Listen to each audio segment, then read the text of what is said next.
Uttar Pradesh TET की परीक्षा दोबारा कराए जाने का ऐलान सरकार ने तब किया जब पिछले महीने की 28 तारीख को इस इम्तिहान के पर्चे लीक हो गए। तब राज्य सरकार के द्वारा कहा गया कि 1 महीने के भीतर सरकार पारदर्शी ढंग से, ईमानदार तरीके से, सारे नियमों के अधीन, सारे नियमों को पालन करते हुए टीईटी की दोबारा परीक्षा कराएगी। लेकिन आज जब मैं आपसे बात कर रहा हूं जिस वक्त, उस वक्त सूरत हाल ये है कि टीईटी की परीक्षा इस महीने यानी दिसंबर में हो पाना लगभग असंभव मानकर चलिए। कोई बहुत बड़ा चमत्कार हो जाए, हथेली पे सरसों जम जाए तो परीक्षा हो जाए, अलग बात है। अन्यथा परीक्षा कराने के जितने भी जरूरी मानदंड हैं उन पर अगर हम निगाह डालें और राज्य शासन की तैयारियों को देखें तो सामान्य रूप से ये धारणा बनती है कि इस महीने यानी इस वर्ष टीईटी की परीक्षा होना लगभग नामुमकिन है। जाहिर सी बात है, ये उत्तर प्रदेश के लाखों नौजवानों के लिए एक बड़ा झटका है। और अगर ये परीक्षा जनवरी में जाएगी तो यकीन मानकर चलिए फिर इस परीक्षा को चुनाव आचार संहिता में फंसना पड़ेगा, वहां उलझना पड़ेगा और वहां स्थगत मिलेगा इसको। सरकारी हलकों में और राजनीतिक हलकों में एक सामान्य सी चर्चा है और राजनीतिक लोग भी और प्रशासनिक लोग भी इस बात पर सहमत हैं कि लगभग 15 जनवरी के आसपास की कोई तारीख होगी जब राज्य में आदर्श चुनाव संहिता मॉडल कोड ऑफ कंडक्ट लागू हो जाएगा। यानी तब इस तरह की सारी चीजें स्थगित हो जाएंगी, तब केवल चुनाव होगा। सरकारी मशीनरी पोलिंग बूथ दुरुस्त कर रही होगी और राजनीतिक मशीनरी दे रैली, भाषण। उस वक्त ये सब चीजें नहीं हो पाएंगी, होती हैं, उन पर रोक हो जाती है। तो तस्वीर ये बन रही है कि शायद टीईटी की परीक्षा को लंबा इंतजार करना पड़ जाए कहीं। और केवल मसला टीईटी की परीक्षा का नहीं है। उत्तर प्रदेश में लाखों लाख नौजवान नई अध्यापक भर्ती की भी प्रतीक्षा कर रहा है। उसको लगता है नई भर्ती आएगी तो कुछ संभावनाओं के द्वार खुलेंगे, कुछ उम्मीदों को पंख लगेंगे, किसी की घर की देहरी पर रोशनी का दिया जगमगाएगा। हालांकि भर्ती आएगी तो निर्विघ्न संपन्न हो पाएगी नहीं हो पाएगी वो भी एक विषय है, लेकिन फिर भी उम्मीद पर दुनिया कायम रहती है।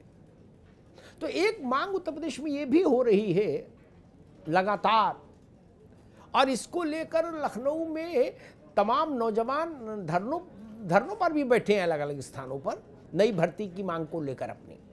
लेकिन जैसा मैंने आपसे कहा कि टीईटी की परीक्षा दिसंबर में यानी इस वर्ष संभव नहीं लगती मुझे, वैसे ही मैं इस बात को भी कह सकता हूं अपनी जानकारी के आधार पर, नई शिक्षक भर्ती, फिर दोहराता हूं, उत्तर प्रदेश में नई शिक्षक भर्ती अब आ पाने की संभावनाएं हर दिन कम होती जा रही हैं। जो एक दिन बीतता है वो उन संभावनाओं को कम कर रहा है। इसका मतलब नई शिक्षक भर्ती के लिए जो लोग, जो नौजवान, जो अभ्यर्थी, जो युवा सोच रहे हैं, उम्मीद पाल कर बैठे हैं, उनको मेरी जानकारी ये कहती है, मेरी समझ ये कहती है कि उनको शायद अब नई सरकार का भी इंतजार करना होगा। चुनाव के बाद जब उत्तर प्रदेश में नई सरकार आकार लेगी उसके बाद ही ये विषय फिर तय होगा कि नई शिक्षक भर्ती, प्राइमरी अध्यापकों की नई भर्ती की अधिसूचना सरकार कब जारी करेगी, कैसे जारी करेगी।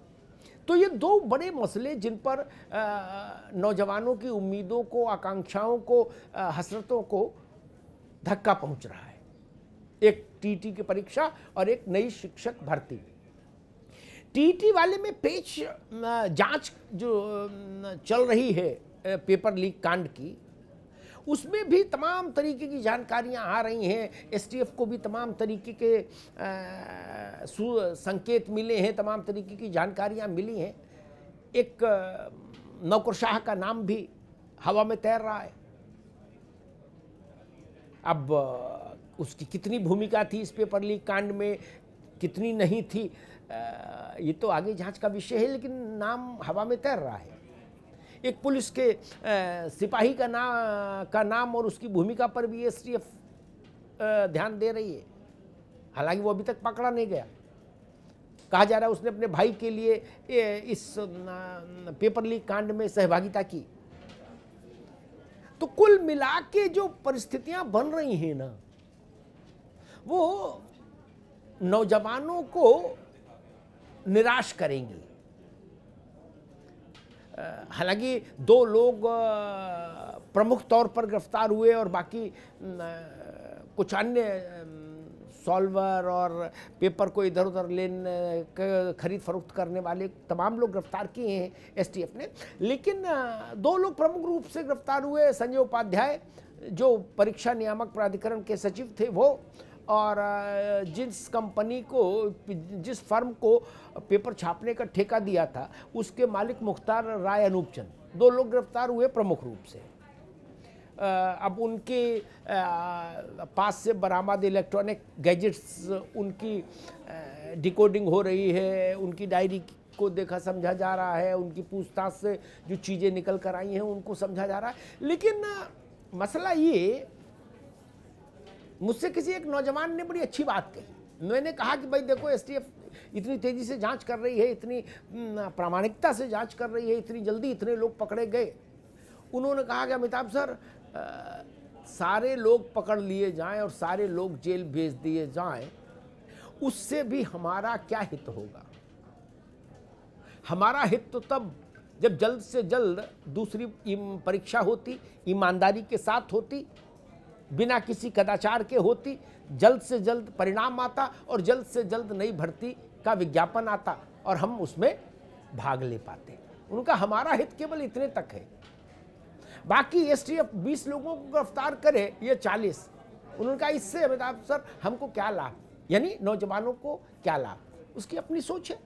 और जब आप पीड़ा में होते हैं, अवसाद में होते हैं, तो ऐसी सोच विकसित हो जाती है। मैं उत्तर प्रदेश शासन से भी कहूँगा कि नौजवानों की इस मांग पर गौर करिए। देखिए क्या कोई रास्ता निकल सकता है इसी सरकार के कार्यकाल में, टीटी परीक्षा का और नई शिक्षक भर्ती का। अगर ऐसा हो पाए तो मुझे लगता है नौजवानों को एक बड़ी राहत होगी, उनके लिए एक संतुष्टि का विषय होगा। लेकिन ऐसा हो पाएगा, ये लाख % का सवाल है और इसमें अभी सिर्फ और सिर्फ संदेह ही संदेह है। नमस्कार।